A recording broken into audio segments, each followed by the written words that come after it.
KehrWebsites.com is your source for firearms-based playing cards and books. We also have mugs, shirts, and posters with designs that we've made live. Of course, we have patches. Every Friday is Free Patch Friday. We appreciate your support. Thank you for shopping at KehrWebsites.com.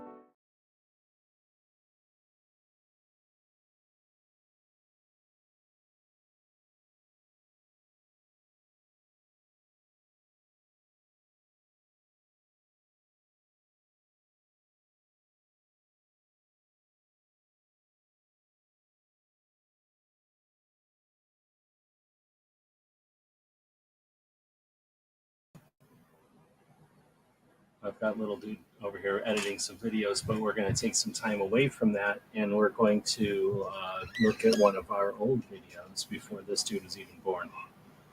Just before he was born, we came out with this video that we're going to look at today.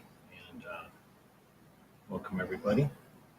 We'll get ourselves situated here. Let's get going. It's 11:59 at Radio Free America, and this is Uncle Sam with music and the truth until dawn. Right now, I got a few words for some of our brothers and sisters in the occupied zone. The chair is against the wall. The chair is against the wall. John has a long mustache. John has a long mustache. It's 12 o'clock, Americans, another day closer to victory. And for all of you out there on or behind the lines, this is your song. What did that mouse ever do to you, my friend? So some of our smaller co-hosts only like to use the little tiny guns, so therefore we have a lot of little tiny guns around here. Why don't we flip over to this screen and bring the little dog up in the pop-up window? There he is. We can say hello to the pup if he wants to. And we'll drag the video of what we're about to take a look at. So that didn't work the way I wanted it to. We're going to try this again by opening we'll drag the window. Video of what we're about to. Oh. That's what we're going to be taking a look at. So this is a video that we posted in 2009. Yep. Some of you weren't even being born back then. In 2009, we were posting this video. We took a set of chaps, and I laid them down on a counter, and I took a bunch of guns out of the cabinet, our friend Tucson Guns, and we dug in and did a tiny gun pocket pistol review. We're going to take a listen and look at that, and potentially take a look at some of the 448 comments that are in there. This went up on August 21st, so just about 10 days ago, 20 years ago or something. So, long time ago, 14 years ago, I guess. It's got 1,300,000 views, so, you know, a lot of people have videos with 1,300,000 views. It only has 400 comments, though. You can take a look at some of those, or since we're watching this live with y'all, feel free to leave some comments, and we can comment on your comments about the comments, potentially. So we're going to open this up to full screen. We'll put the little dog down. We're going to be putting him down because he's making too much noise. It's too hot here. It's like 109 degrees, something like that, 105 degrees or something. It's a little cloudy, though, ain't too bad. But we'll put the little dog down. We'll turn the video on here full screen, and we'll enjoy about 8 minutes worth of 14-year-old video, and be back at the other end of this to say, hey, thanks for joining us.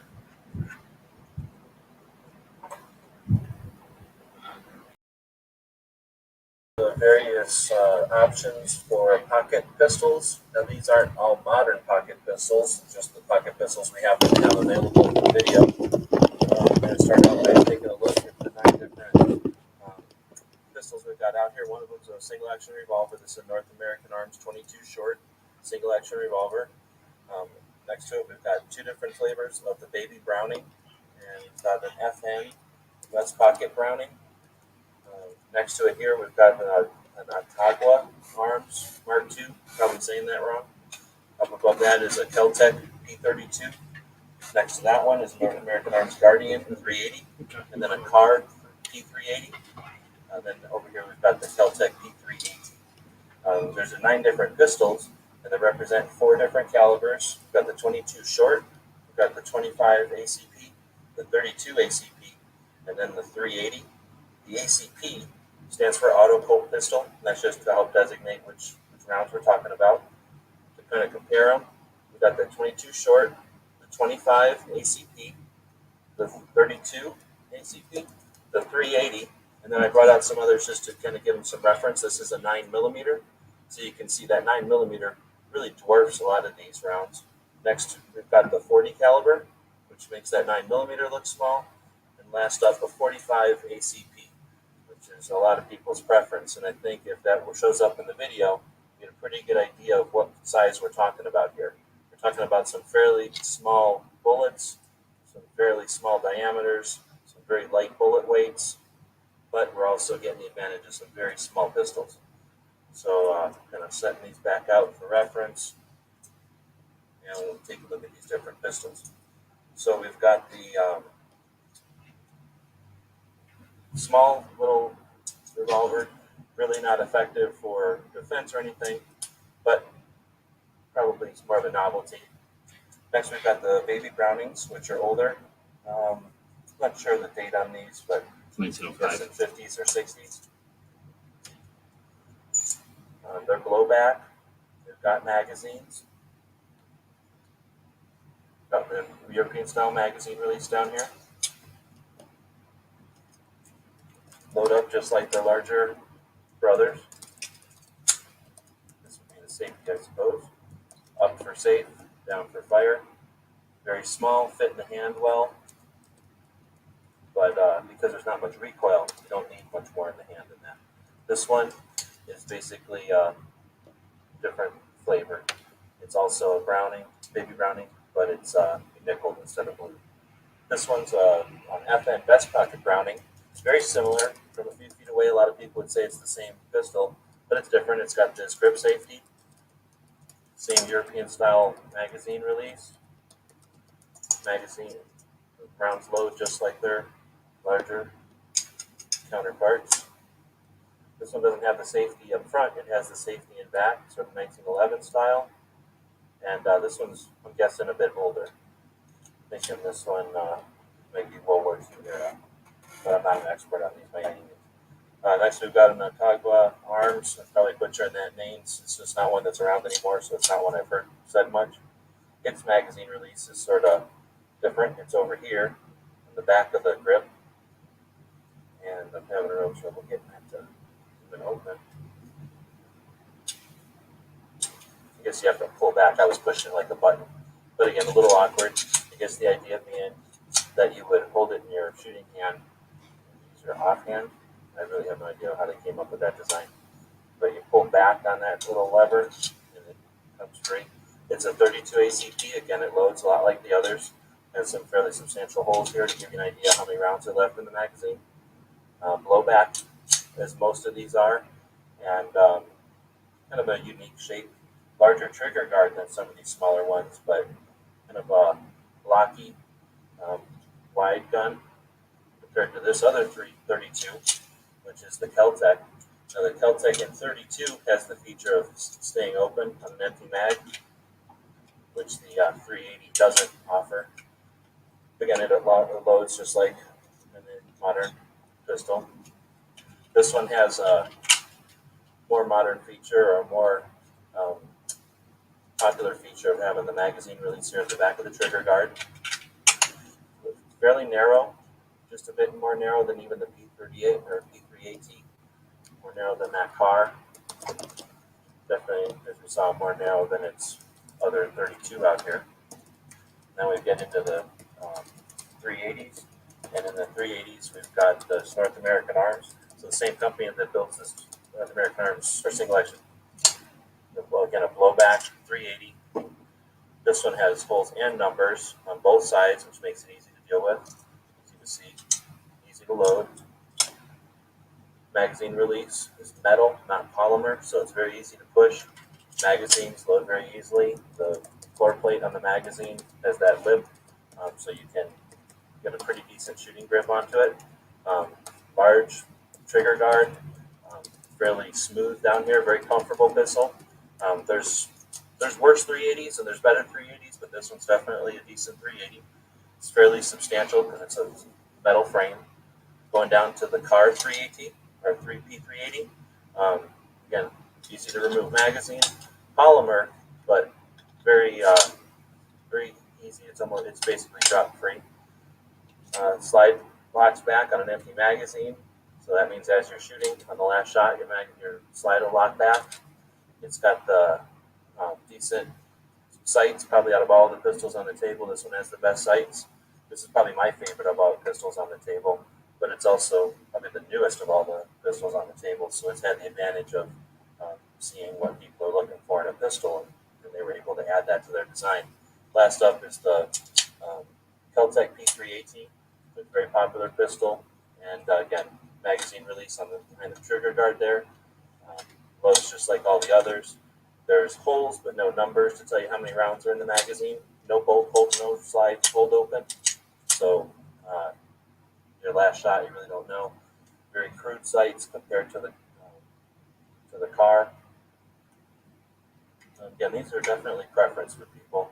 Some people really like a smaller pistol. Some people really like a more modern style. This is sort of an assortment of all of them.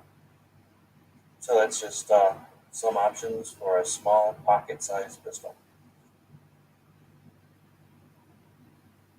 This was Microsoft Word or Microsoft, whatever the free Microsoft film thing was. What did they call it? It wasn't Paint. But that was back in the day before YouTube had a problem with Microsoft format. So that was a weird selection. It was a weird selection of them. 22 short, and that was before I got into 22, or before I got into NAA. So this was in 2009. I was just barely an NAA owner. It wasn't until 10 that I went to the factory and started to really become interested in them, and then collecting them and stuff. My dog kicked my mouse off the thing, so my mouse is missing.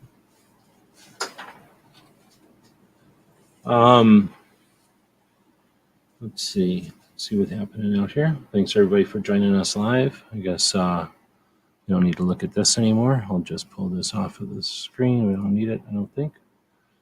Let's see who all was joining us today. Kingpin was in here earlier. Usually does the drive-bys before the shows go live. Krabby joining us, the turtle, from a couple of different accounts, I think, maybe. Thanks for doing that. Mike White out there saying hey to everybody. Screaming Skull also out there. Let's see. So we took a bit to get going here. Sorry for that. I'm blaming the co-host for that. Screaming Skull is saying I should have picked the Guardian over the Kahr. Yeah, and it doesn't let you change your vote. Although I'd go with the Kahr over the Browning and KelTec due to caliber. So which one's the Guardian? Oh, the NAA Guardian? I don't know about that. I mean, I like NAA, but I do not like their semi-autos that much. That's probably why they won't sponsor me. I once owned an Interarms Walther 32 and liked that little gun. So Walthers. Here's a controversial thing because I'm not getting paid by nobody. I don't like Walthers. But I know a lot of people do, so I get it. They're just too sharp for me. There's too many pointy parts on them. But, I get it. The little James Bond thing and everything. They look cool. They're too Europe for me. But I respect them. I understand what they are. Certainly ergonomic. Got a Wolverines going. Right on. Got Gizzard joining us. Gizzard does a show every Friday evening called Foul Territory. You can check that out. Brooke Cheney is joining us. Good evening. 1 million views. Yeah, I got, I don't even know. At least 14, if it's not 25. I forget how many videos with 1 million views. It's neat. It happens over time, obviously. I don't have very many viral videos. And if I do, my viral videos are in the thousands. My 1 million view videos are just really old and have been around for a long time. A lot of them are instructional stuff, so they get viewed in classrooms type of stuff. Some of them. But thanks for joining us. Brooke does a show every Saturday with a focus on mental health awareness, suicide prevention, keeping in mind that 2 out of every 3 deaths that the antis use that are used against us as gun owners, 2 out of every 3 of those deaths is a suicide. And everything we can do to prevent those helps not just the people there, but also our position, and takes away literally ammunition from the unscrupulous people that would stand on those situations to point a finger at us. So Brooke does an awesome, consistent effort every Saturday evening with a interesting and lighthearted approach, deal with a serious, ultimately serious subject. Thanks for that. Mike White is joining us. And 45 is some people's favorite. Isn't that yours? Well, no. I don't know if I have a favorite caliber. I just don't like the European caliber, the metric caliber.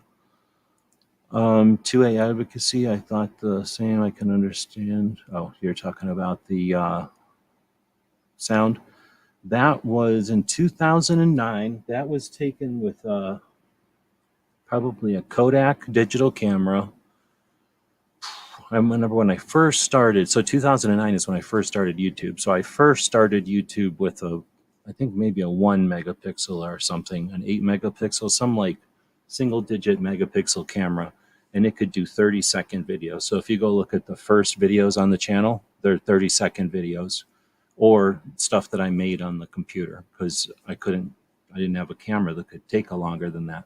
And then I think I went to an 8 megapixel camera, or else when I went from an 8 to a 16 or something like that.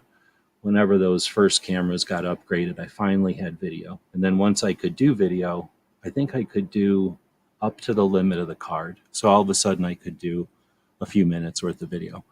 But very poor quality video, not just in resolution, but in file type. The file types were crude and not as efficient as they are today.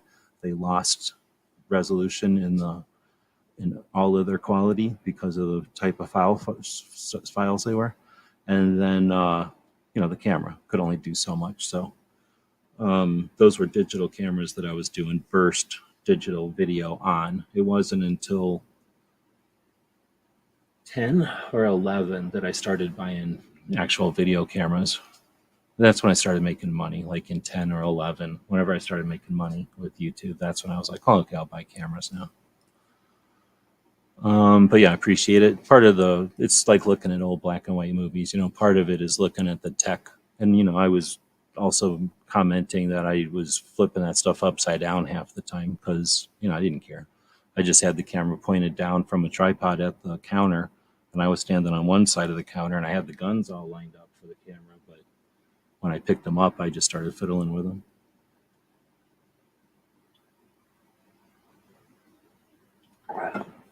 Got to take a water break. It's super, super, super dry here, even though it's raining. Let's see. My grandmother used to carry a Beretta Jetfire 25 ACP. I'm really a fan of I don't like Berettas, but I'm really a fan of the little Berettas with the flip-up barrels because of people with arthritis and whatever can put the 1 round in there, slap it home, insert a mag, and they can rock and roll. They don't have to worry about racking a slide on those little tiny guns, which are difficult. You need a lot of dexterity and finger strength to do that. Mike, that was Screaming Skull. Mike White is saying, my dad had a little 25 ACP he would let us shoot. I don't know what it was, though. Well, it's one of those things. We can all remember certain things, and we remember portions of it, but, it's tough to have, unless you have a photographic memory, to remember everything. Sometimes something about the safety or something about the magazine release can give you a clue. Woods is saying, Woods is out there. Woods is saying, I have a Raven 25, a 380 Davis, and a 380 Brico. So the Ravens are all 25, so that's all they made until they turned into Phoenix, and then they started making a 22. But Davis was the daughter and the son-in-law, and they made their guns larger than 25 ACP. So they took the dad's guns and they made them larger. So they made 380s and 32s. And then eventually 9mm whenever they started their polymer frame company. I forget which one was theirs. Brico on the other side is the son. So that was Jennings at first, and when that guy got arrested and he had to forfeit his FFL, he gave it to his wife, his ex-wife, and his ex-wife started a company called Brico. Their son was named Brian, so Brian Company. So Brico is the name of George Jennings' grandson. Name. The other Jennings, wait, is George Jennings? George Jennings is the grandpa. Bruce Jennings is the Jennings guy. He's an asshole. He's a horrible, horrible, horrible person. And his son is Brian, and his Brian's mom named the company Brico. So Brico, by the time it was Brico, originally Bruce Jennings just made his dad's guns in .22 long rifle. So all the Jennings are in .22. Most of the Bricos are in .22. Jennings was the distributor for Brico, but it didn't hold an FFL, so it really didn't have any involvement. So Brico decided to do other things. And probably whenever Lorson comes into the mix, it disrupts the whole balance that everybody had going. And that's probably when Brico started doing 380s, but I don't know because I didn't do that much research. But eventually Brico is the company that got sued out of existence when the babysitter shot the kid, and the kid sued Brico, and that's when Brico turned into Jimenez. Jimenez was the name of the factory manager who bought the machinery and started a new factory called Jimenez. So it goes Jennings, Brico, Jimenez. And by the time it was Jimenez, then they were making 380s and 32s and other stuff. So he says, Wood says he also has several roams. Yeah, I didn't have any roams in the video, of course, but I have a couple. Actually, I have a bunch, but I never did any research on them, so I just kept buying them. You know, they're cheap. Used to be cheap. I don't know what they cost now. They were literally affordable freedom back in the day. Yep. Liberty, right? They were their person's ability to put liberty in their pocket and exercise it. Too many sharp edges on a Glock, I guess. Too many corners, maybe, but they're all rounded corners.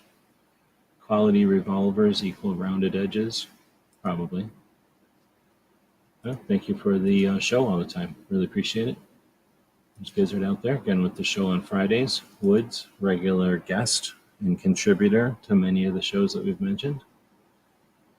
Oh, let's see. Guys are saying big guns are fun to shoot, but you can have a lot of fun with the little guns too. Oh yeah. Well, you've got to be a master of the little guns. If you're not, then I don't know. I guess you could technically still be a gun owner, but they're not the same. Just like driving a motorcycle is different than driving a cement truck, right?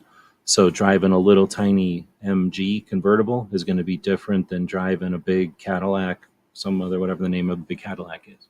So, if you're only able to drive one kind of vehicle, that's legal. You're allowed to do that. But how fun is that?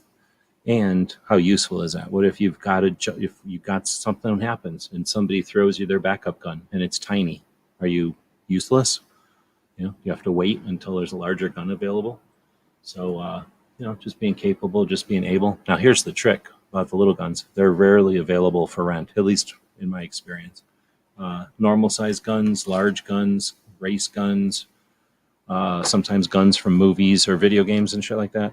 That kind of stuff's available for rent. But the little stuff, it causes more need for cleaning, and it's tiny, and it's maybe it takes. Is it an advanced level of knowledge to play with a little gun? I mean, I don't know, but it's certainly more tedious.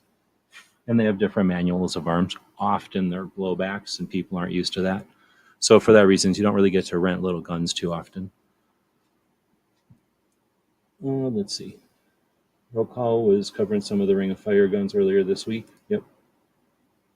I saw that one. So these aren't really Ring of Fire. These are the ones in this video. Let me go back and look at what we were talking about in this video.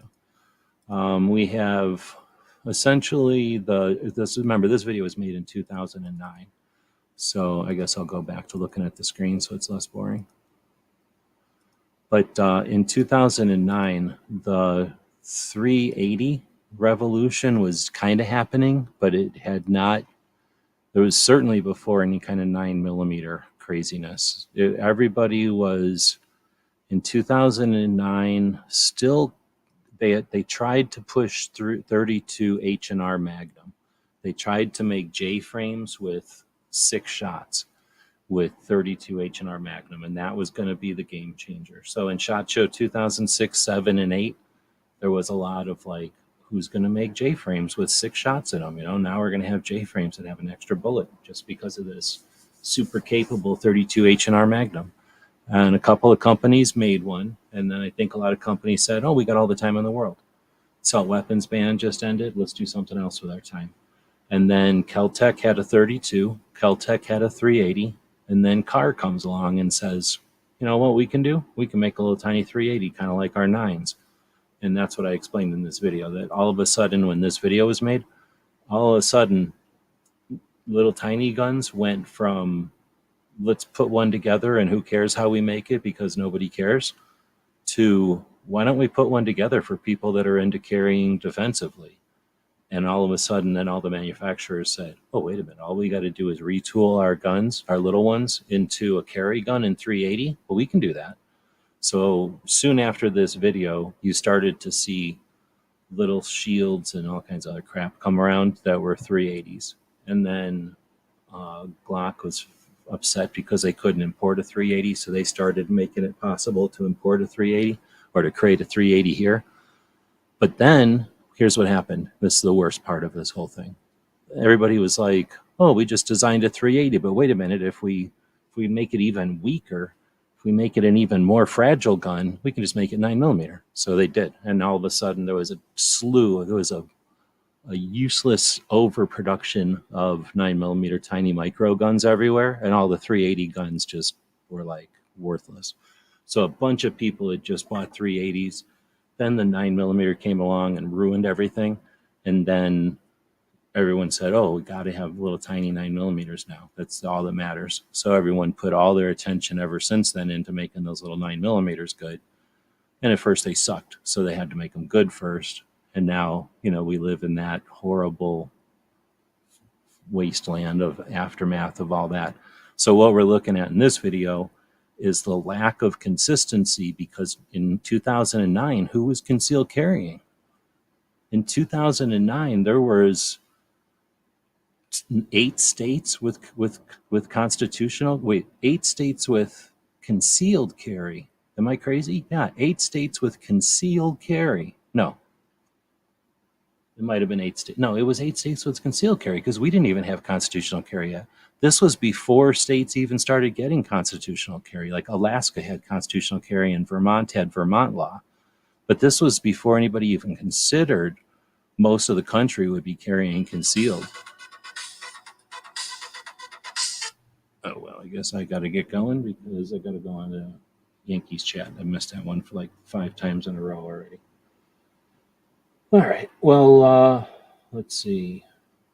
Gizzard is saying, I think 380's making a comeback. Man, it should, because it's a decent caliber, made in America, like good calibers are. It's cooler than stupid 9mm is, and it's smaller than stupid 9mm is. And you know who invented it? Browning, a decent gun inventor, not a Nazi.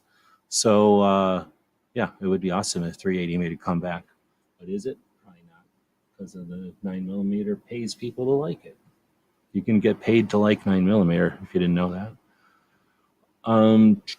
Gizzard is saying those of us with smaller hands tend to have an advantage with the smaller guns. That's an interesting suggestion. I mean, it might seem obvious, but I wonder if it's actually true.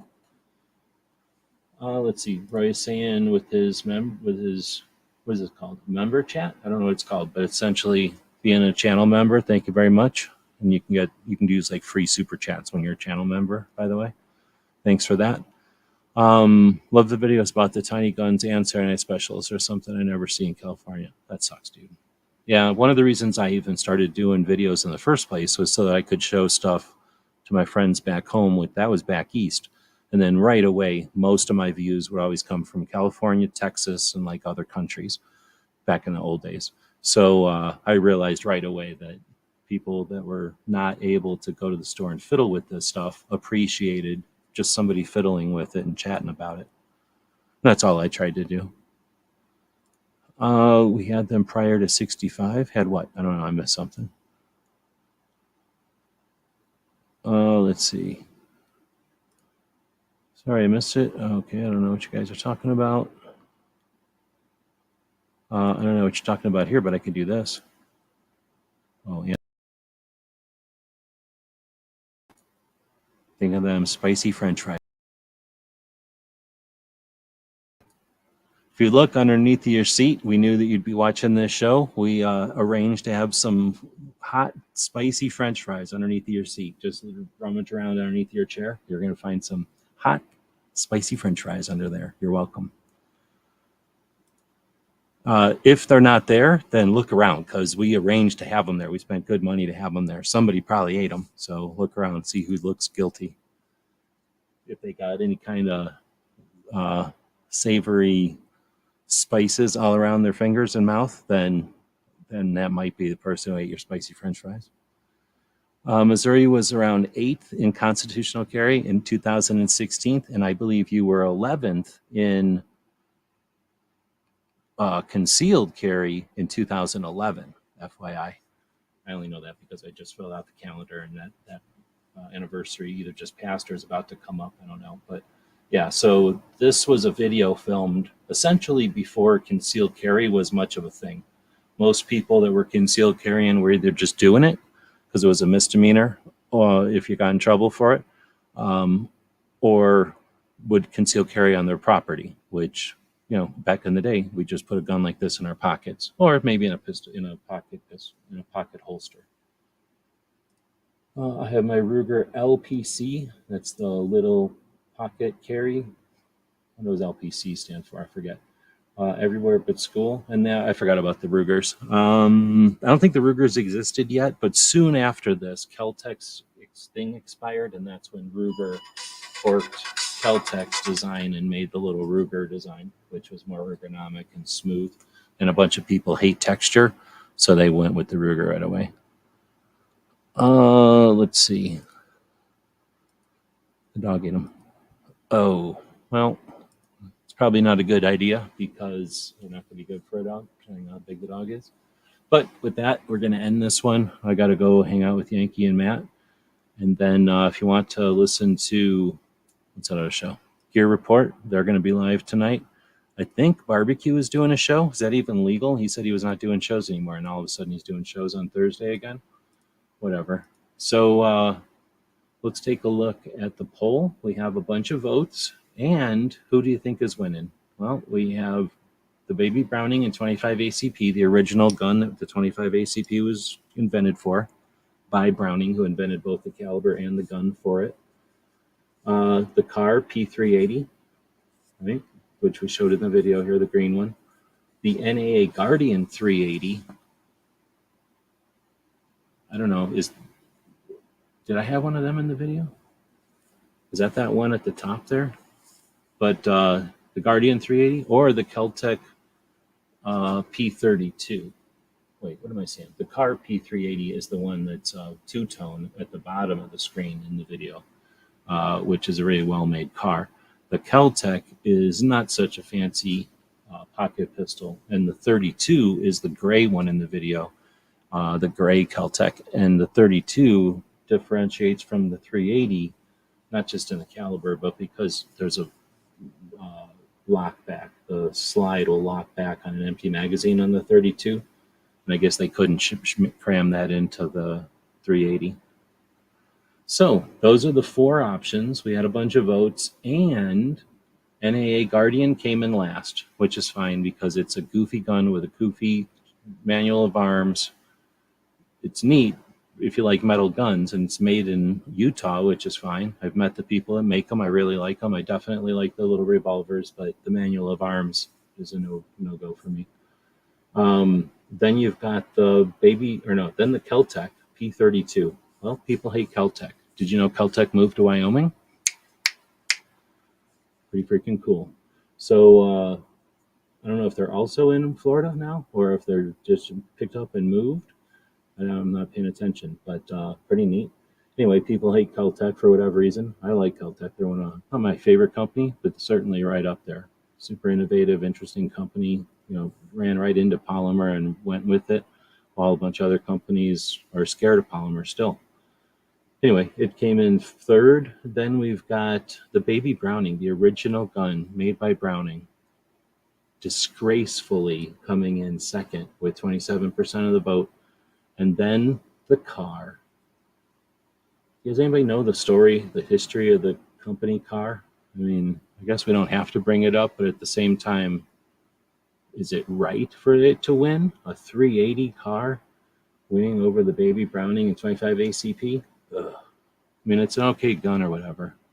But come on, man. So here's the thing. Everyone was going to get an ice cream cone if the Baby Browning won, but it didn't win. So there's not. I have to send a whole bunch of ice cream cones home.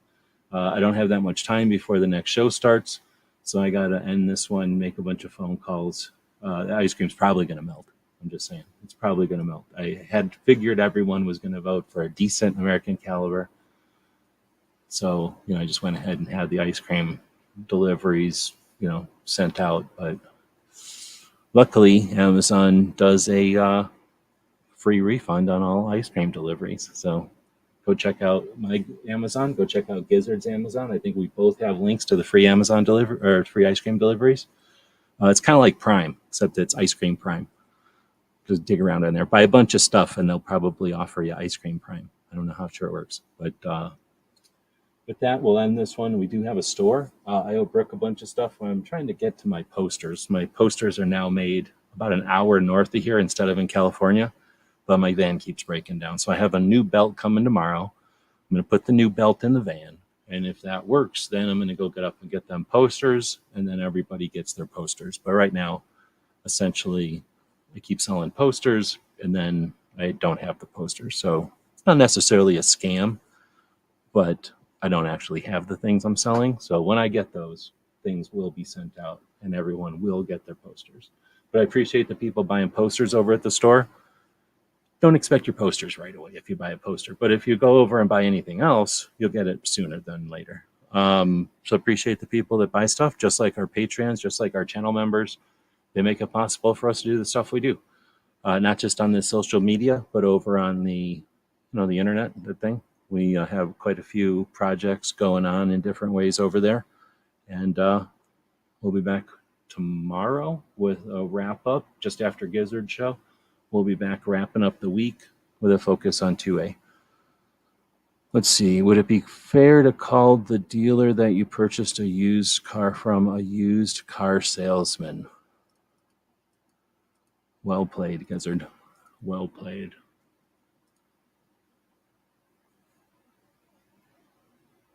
GearWebsites.com is your source for firearms-based playing cards and books. We also have mugs, shirts, and posters with designs that we've made live. Of course, we have patches. Every Friday is Free Patch Friday. We appreciate your support. Thank you for shopping at GearWebsites.com. And then we'll do the end of the show. Then we'll do the obligatory ninja in case Patriots out there. It's 11:59 at Radio Free America, and this is Uncle Sam with music and the truth until dawn. Right now, I got a few words for some of our brothers and sisters in the occupied zone. The chair is against the wall. The chair is against the wall. John has a long mustache. John has a long mustache. It's 12 o'clock, Americans, another day closer to victory. And for all of you out there on or behind the lines, this is your song.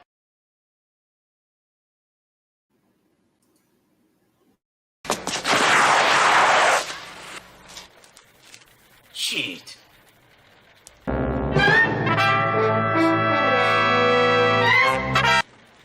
Ninja? Ninja! Ninja!